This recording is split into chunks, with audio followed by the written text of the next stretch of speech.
තමන්ට නියම වූ උසාවි තටයකට එරෙහිව යමෙකුට විරෝධය පෑමට හෝ පලිගැනීමට හැකි අසාමාන්‍ය ක්‍රමය කුමක්ද.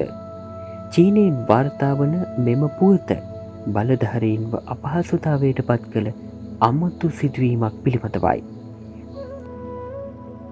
චීනයේ යුනාන් පලාතේ කුන්මින් නගරයේ වෙසෙන පුද්ගලයෙකු මෑතකදී උසාවියක අවධානය දිනාගත්තා.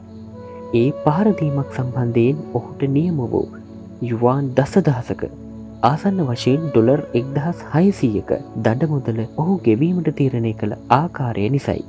උසාවි තීන්දුව ගැන දැඩි කලකිරීමකින් සහ කෝපයකින් පසු වූ මෙම පුද්ගලයා සම්පූර්ණ දඩමුදලම ඉතා කුඩා වටිනාකම් ඇති යුවාන් 0.1ක් ශ්‍රී ලංකාවේ මුදලින් නම් 10ක් කාසිවලින් ගෙවීමට තීරණය කර තිබෙනවා.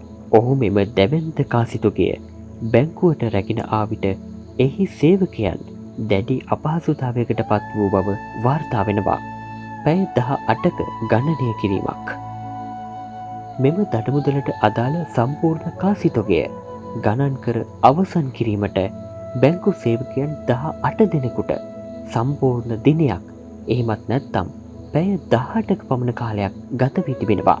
චීනයේ නීතියට අනුව දඩමුදල් කාසිවලින් ගෙවීම නීත්‍යානුකූල වුවද එය නිලධාරීන් සහ බැංකු සේවකීන් දැඩි ලෙස කෝප ගැන්වීමට සහ අපහසුතාවයට පත් කිරීමට සමත් වූවා.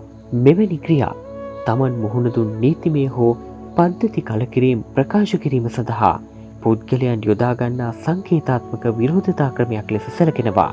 උසාවියට එරෙහිව විරෝධය පෑමට යොදාගත් මේ අමුතු ක්‍රමය ගැන ඔබ සිතන්නේ කුමක්ද?